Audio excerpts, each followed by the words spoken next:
Alright, thank you for joining me. This is chapter 1.6. We're going to talk about polynomial and rational inequalities. Let me get it set up here. Okay, so the objective is to solve polynomial and rational inequalities, apply zeros, test intervals, and domain restrictions. So zeros are the solution to a polynomial, which we've been working on. That's when you set it equal to 0.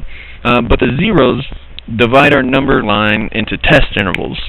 Okay, and when we do the number line, okay, when we have a number line here, okay, and we'll have our zeros here, here, and here. What we're doing is this is actually the x-axis, and we're looking at this in just a one dimension. So we've got my two-dimensional graph, but we're only looking at one dimension here. So this is what we're going to key on today. I'm going to kind of take it a little bit further into two-dimensional as well. Okay, so we've got 6 steps here. We're going to solve polynomial inequalities by step 1, writing the inequality in standard form. Okay, that's highest degree, so x squared plus x plus c is less than or equal to 0. I'm setting it equal to 0. Sorry, let me zoom out here. I'm setting it equal to 0. We're setting it to 0, getting everything in order on the other side. We're going to identify zeros, so this is solve. We're going to solve this side here. Draw the number line with zeros labeled. Now make sure you put open or close circles in the right location. We're going to pick test points. Okay, so my number line will be split up into intervals, and we will pick test points. So an A, a B, a C, and a D number. Some number in each one of these windows. We're going to identify which intervals make the inequality true or false. So we'll take these and we'll plug them in and see if it's true or false. And we will write solutions as interval notation. So that's like parentheses A, comma B, bracket, whatever that might be. Okay. So let's look at some here. So we have x squared minus x greater than 12. So the first step is to set it to 0, put it in standard form. So I have x squared minus x minus 12 greater than 0. Then I'm going to take this left side here and solve it. So I'm going to factor it in this case. And we'll say x, so factors of 12 that subtract a 1, that's 4 and 3. X signs are different, the bigger one is minus, plus. So then I set these two equal to 0, and I have x's 4 and negative 3. So then we will go down on my number line here, and we'll put negative 3 and 4. We will have an open circle because it's not equal to. Open, open. Okay. Now we're going to pick test points. So I'm going to pick a point in this window from negative 3 over, so we might say minus 5. I'll pick one in here, that'd be 0, and I'll pick one over here, let's say 5. And what I'm going to do is I'm going to take each one of these points and I'm going to plug it in here and see if it's true or false. So I have negative 5 squared, so it's 25, minus negative 5. Is that greater than 12? So is 30 greater than 12? That would be true. Plug in 0, so that's 0 minus 0, is that bigger than 12? That would be false. And then 5, so that's 25 minus 5, is that bigger than 12? So is 20 bigger than 12? So that is true. So this gives me my window here, or my interval of solutions that I want to pick. So I would write that as an interval. I would say negative infinity, comma, negative 3, parenthesis, union 4, comma, infinity. That's the intersection, or not the intersection, that's the union of these two solutions. That's where my answers come from. Okay. Well, let's talk about a few other things here with this. So if we look at this right here, okay, that tells me that I want to know, if I graph this part out right here, that forms a parabola, it's a quadratic, and I want to know when is this parabola bigger than 0. And down here, this graph represents the 0. Okay, and if I form this parabola, I want to know when is that parabola above 0. So here, in these sections, it's above 0. So if I were to graph my parabola out, I would have something that would look like that. Okay, notice from here out, it's above my 0, and here it's below the 0. So if this said less than 0, I would want this stuff in here. Now, will it go every other one all the time? I would not say it does that every single time, but a majority of the time, yes, it does. So in the book does it a little bit differently.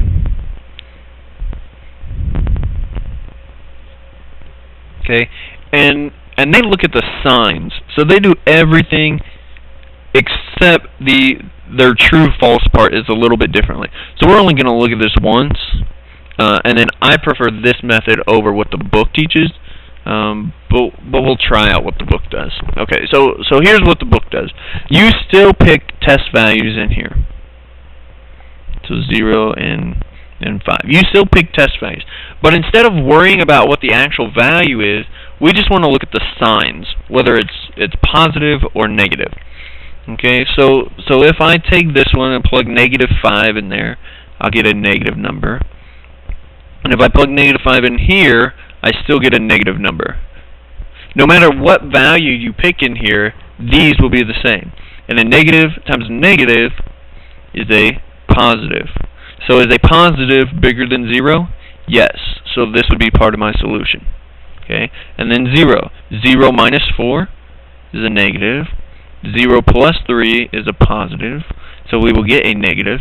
And is a negative bigger than 0? No. And then 5. 5 minus 4 is a positive. 5 plus 3 is a positive, and a positive times a positive is a positive. Is a positive bigger than 0? Yes. Okay, which we get true. And if we look and compare the two, we still get the exact same answers. Okay. Now, when is it beneficial to do this one? Well, maybe if you got a lot of bigger numbers in here, maybe. But I still like going in, and you're plugging these numbers in already. We might as well just see if it's true or false. Okay. All right. X squared less than or equal to 4. All right, so we'll move it over. We can factor this. So I've got x plus 2, x minus 2 less than or equal to 0. And now I'm going to find the zeros of both of these. So I'm setting it equal to 0 and solving it. Draw my number line. I have minus 2 and 2. We have closed circles because it says equal to. Okay. We'll find test points.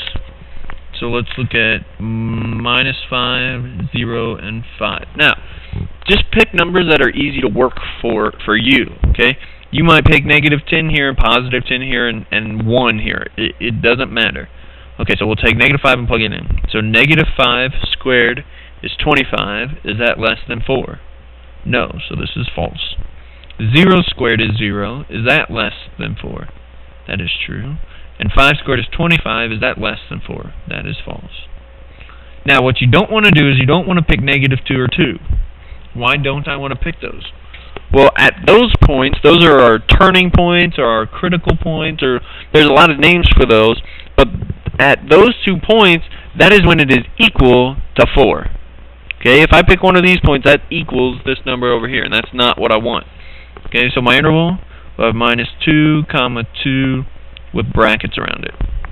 And that would be my interval. Now, some people want to take this right here, and they want to say x plus 2 less than or equal to 0, x minus 2 less than or equal to 0. And they'll say x is less than or equal to minus 2, x greater than or equal to 2. Well, is that the case over here? Did that find out what it was? No, not necessarily. We could look at that a different way, but that does not always work out to be a friendly method to use. So let's stick with these 6 steps that we've been working with. Okay, so don't get into the habit of just making it less than. Alright, so we'll move the 3 over. So x squared plus 2x plus 3 less than or equal to 0. Factors of 3 that add to 2. My factors of 3 add to 4, so I can't factor this one, so we'll use the quadratic formula. So x equals negative b plus minus the square root of b squared minus 4ac all over 2a. And then we'll reduce, so negative 2 plus minus the square root of 4 minus 12, so minus 8 over 2. Negative 2 plus minus the square root of minus 8 breaks down to 2I radical 2 over 2. And if you notice, I've got 3 2's right here that I can cancel out. So x is going to equal minus 1 plus minus I radical 2. Okay, so those are my zeros. Now, can I graph these? These are complex zeros here. So I cannot graph those on a normal number line. So we need to say here, kind of additional notes, if you get imaginary zeros, then one of two things are going to happen. Number one, you will have no solution. And number two, you'll have infinite solutions. One of those will happen. Okay? Now, let's take a little sidestep here and look at what is happening on my graph. So I'm graphing this parabola. Okay? Now, normally we look at the number line here, but I can't graph this on the number line. Okay? So what does that mean? That means it does not touch this graph. That doesn't mean I don't have a parabola here. So my parabola could be up here, or it could be somewhere down on the bottom. Okay? Well, look here. I want my parabola to be less than 0. So if this is my parabola, when is this parabola less than 0? It is never less than or equal to 0. So in this case, I would have no solution. Okay? Well, if I look at this one, it is always less than 0. So always less than or equal to 0. So I would have infinite solutions there. Well, in that case. Well, how do I know which one I have? Well, here's my number line. I am testing this whole interval. I am testing negative infinity to positive infinity. That's the interval I'm testing, because it's either all going to work or it's not going to work. So just pick any number on this line. Let's say 0. Test it. Well, 0 squared is 0, plus 2 times 0 is 0. Is 0 less than or equal to 3, or negative 3? No. So no. So in this case, I have no solution. No, not a single one of these numbers works. Okay. So in this case, my parabola would be up here somewhere. Maybe it's over here. I don't know. Okay. Maybe it's here. Who knows? Okay, we're not there yet. We're not talking about that yet. If I plugged in 0 and it worked and I got a true up here, then it would be all solutions and that would be my answer. Okay. But in this case, I get no solutions. Alright, x squared greater than minus 5. Okay, again, we can't just divide both sides by x. It doesn't work like that. We got to set it equal to 0. So x squared plus 5x greater than 0. We'll factor out my greatest common factor. We'll say x is 0 and minus 5. Set up the number line, minus 5, 0. Open circles. Test some points. So let's say 1, minus 1, and minus 10. Just some easy numbers to work with. Okay, so plug in minus 10. So minus 10 squared is 100. Is that greater than 50? Yes. Minus 1, that's 1. Is that greater than 5? No, that's false. 1, that's 1. Is that greater than negative 5? True. So my solutions are coming from here and there. So I would write negative infinity to negative 5, parenthesis, union, parenthesis, 0 to infinity, parenthesis. Now, how do I know when to use the union or the intersection? We talked a little bit about the intersection the other day. Well, since I have two separate intervals that I'm trying to combine as one, Remember, a union is combining two things into one. So that's when I use a union. The intersection is when you're looking at two things overlapping. If I have this number line, let's say here, and that's going that way, and this one's going this way, those overlap. So I would need the intersection of this stuff. Okay. X squared plus 2x less than 1. So I'll move the 1 over. So x squared plus 2x minus 1 is less than 0. Factors of 1 that subtract 2, that doesn't happen. So we'll use the quadratic formula again. X equals negative b plus minus the square root b squared minus 4ac all over 2a. So minus 2 plus minus the square root of 8 over 2. Negative 2 plus minus 2 radical 2 over 2. And then my 2's will all cancel out. Not the one under the radical, just the ones out front. So I have minus 1 plus minus radical 2. Now, I can graph these on a number line, but I'm not really sure where. One's going to be over here, one's going to be over here. So just for a little bit, we're going to want to change these to a decimal approximation.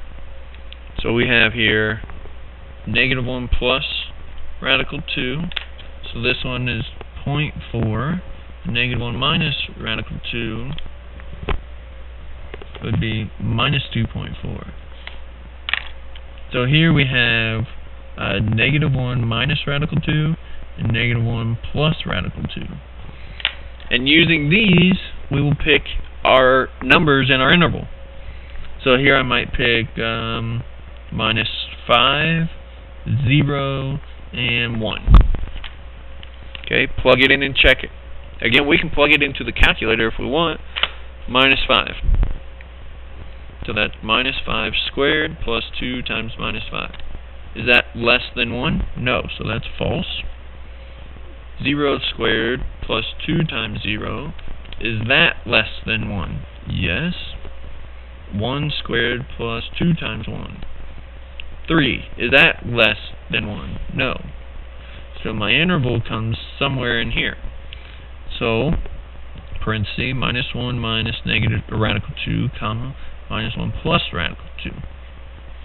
There's your interval. Now my parabola, if we talk about it, I want my parabola to be less than 0. Remember, this is 0, so this is where it's less than. So my parabola would look something like that in two-dimensional. Okay. Alright, let's step it up just a little bit. Alright, again, we'll move everything to one side.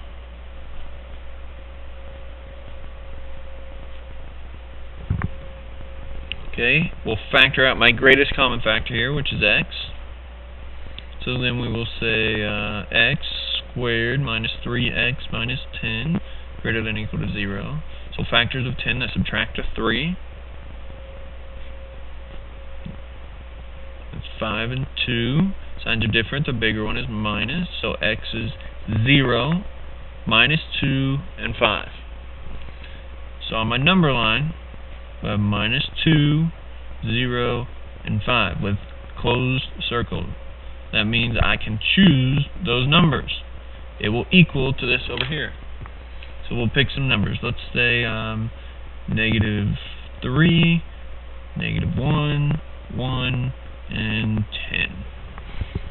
Okay. So if we plug them in here, we'll say negative 3. We can even plug it into this one right here and see how does it relate to 0. So negative 3 to the third, minus 3 times negative 3 squared, minus 10 times negative 3. Negative 24, is that greater than 0? No, so that is false.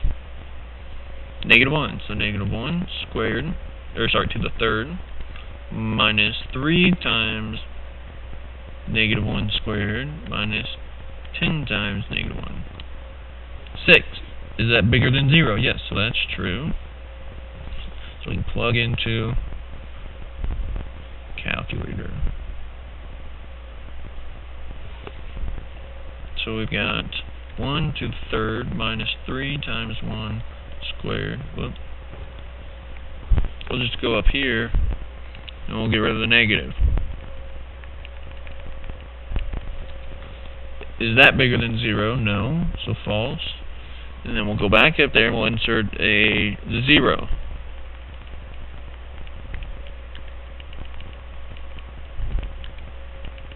Enter. Is that bigger than 0? Yes, so that is true. Okay, so my interval comes here and here. So we'll say that -2, 0, bracket, union, bracket, 5, comma, infinity. That's where my answers come from. So I can pick any number in these two windows, one or the other, plug it in here, and that will give me a true solution. Okay? And again, on this one, I want my line to be bigger than 0. So here, in these two spots, it's bigger than 0.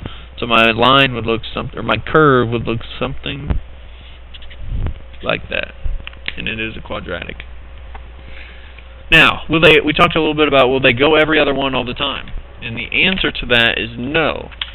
Okay, let's look at and see if I have something like this. Okay, let's say I've got my number line. Here, there's a point, there's an interval, so I've got 1, 2, 3, 4 intervals here. And let's say I do something like this.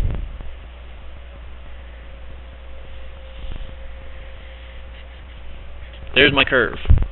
Well, I want to know when is my graph less than or equal to 0. Well, in this interval it's less than 0, so this is true. So I've got my intervals here. This interval is also true. This interval is false, and this interval is true. So it goes true, true, false, true. Okay. Now it will depend on if this is open or closed for these signs. Let's say this is -2, 1, and 5. That's those points. Well, for this one, if it's an open circle, I can include everything in here except for -2. So we'll have negative infinity to -2 union -2 to 1 union 5 to infinity. But if this is a closed-in circle, I can include every number up to here.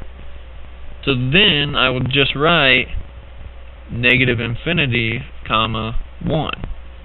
I can get rid of all that because I can choose -2 now. Okay, so that's some extra stuff right there. If you had some questions on that. Rational inequalities. Zeros, which we've been working, and excluded values split your number line into intervals. Okay, so we're going to want to look at both the zeros, which come from the top, and your excluded values, which come from the bottom. Okay, so the first thing I want to do is factor out everything. So the top is factored. So we'll just go down here to the bottom and we'll say x plus 2, x minus 2. Okay. So now we're going to say that the top creates a 0. So we'll say x equals 3 from the top. And the bottom are excluded values. So we'll say x cannot equal -2 and x cannot equal 2. So now when I go to do my number line, those are the three numbers on my number line. So -2, 2, and 3. Now I can't choose 2 and -2. So they will get open circles. Why? Because they were on the denominator and I can't choose those. Can I choose 3? Well, you have to come back over here and look, is it equal to or not? It is equal to, so I will have a filled in circle. So that helps us create our divisions on our number line. So again, we will pick numbers in each window. So I might say 5, 2.5. Okay, that one's kind of weird right there. 0 and -5. Okay, and what I want to do is just plug them in and see which one's true, which one's false. Alright, so we'll plug it into the original. We'll say parenthesis -5 -3 divided by -5 squared is 25 -4. Is that bigger than 0? No, so that is false. Put in the next one. So 0 -3 divided by 0 minus 4. That is bigger than 0, so that gets a true.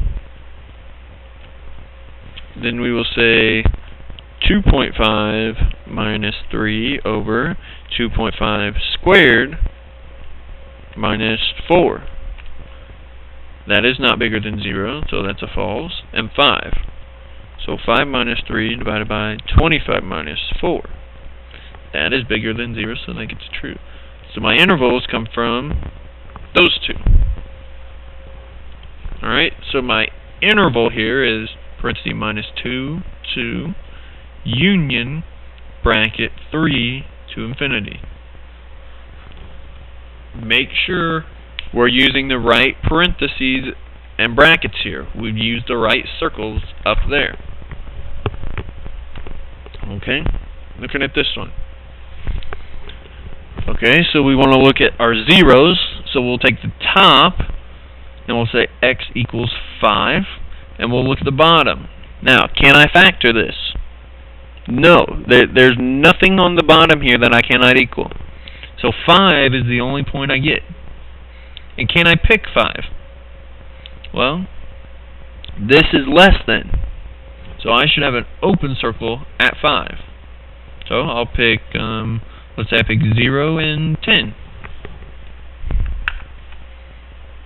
So I have 0 minus 5 divided by 0 squared plus 9. Is that less than 0? Yes, so that's true. And then I have 10 minus 5 divided by 10 squared plus 9. Is that less than 0? No, so that's false. So my number line is coming, my interval that works is right there. So we'll say negative infinity to 5 parentheses. And if we graph this, let's say we just graph this real quick. X minus 5 divided by x squared plus 9. If we graph it, whoop, we're not in standard here. I want to know, when is it less than 0? Well, it's hard to see here, but let's change this window here.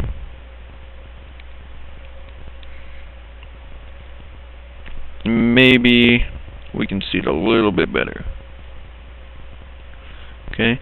Now what you can't see is right here it changes to above my graph. Okay, so we notice here it's all below my graph. At 5, 1, 2, 3, 4, 5, it changes to above, but it's very, very small. Let's see if I can zoom in around that and see. Zoom in around that. So see, there's 5, and boom, there. Now it's up above it. So this point right here is 5, and it went above it. Okay. So that's graphically kind of what we're looking at. All right. Now get a little bit harder here. I still need to set it equal to 0. It's still got to be 2 to 0 for us. Okay. So I'm going to subtract 3. So we will have x over x plus 2 minus 3 less than equal to 0. But I can only have one fraction over here. Okay. In order to do that, I need a common denominator, which my common denominator is x plus 2. So this is over 1, but we need x plus 2 here, and x plus 2 in that one. So I have x plus 2, and on the top I have x minus 3, x plus 2. We'll combine like terms up here, so distribute this. You get minus 3x minus 6. So you still have x plus 2 on the bottom. And on the top, you'll have x minus 3x, so minus 2x. And you'll have minus 6. Alright. So we'll take the top and the bottom. The bottom's pretty easy. That would be x cannot equal 2. Minus 2. And we'll take the top. That's negative 2x minus 6 can equal 0. So subtract 6, divide by negative 2.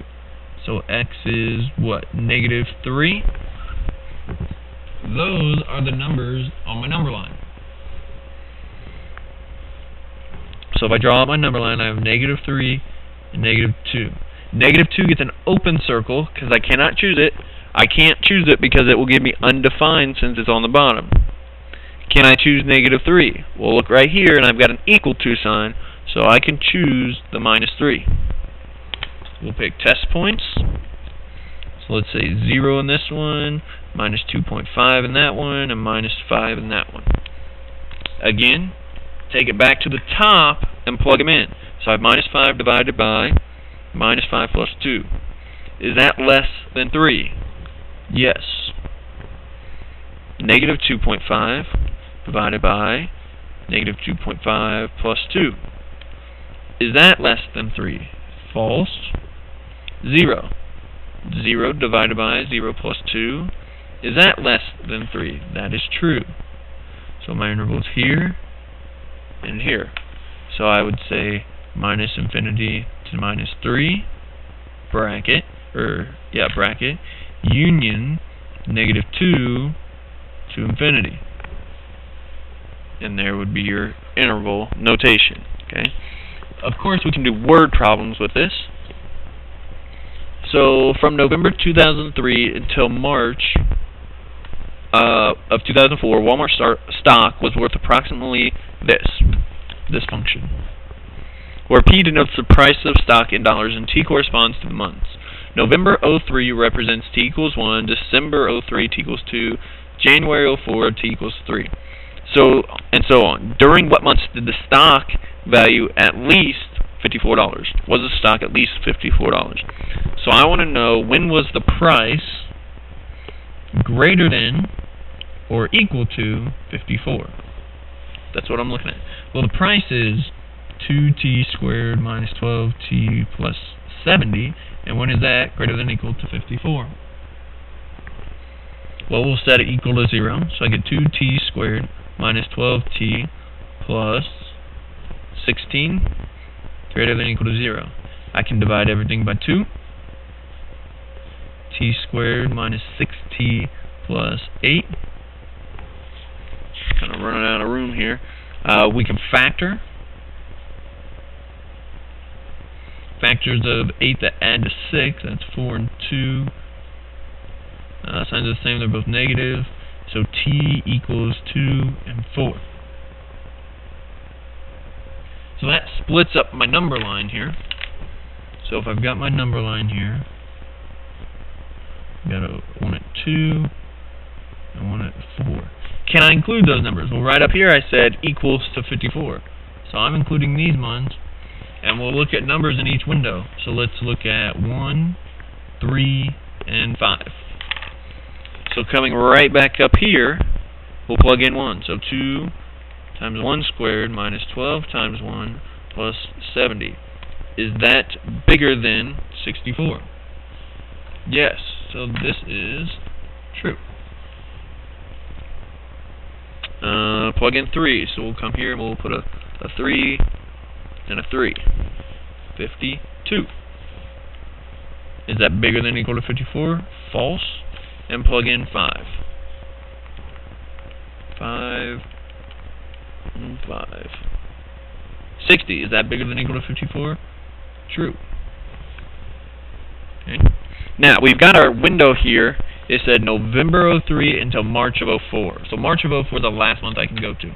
So it's true from here to here, 1, and it's true from here to March of 04. So what months do I want? Well, I want from 1 to 2, union 3 to 5. Sorry, 4. 4 to 5. Well, what month is this? Well, this is T1 November. So November and December of 03, union and 4. So January is 3. So February and March of 04. These are the months my stock is greater than $54 or equal to $54. Okay. Alright, so we've got some suggested problems here. I'll start circling a number. That is a challenge problem. It's not graded or anything, but if you're getting bored with some of these others and you need something a little bit extra, try that problem out and see how you do. It's usually a lot harder than the normal ones. As always, thanks for watching. This is at THS Mr. Jones signing off.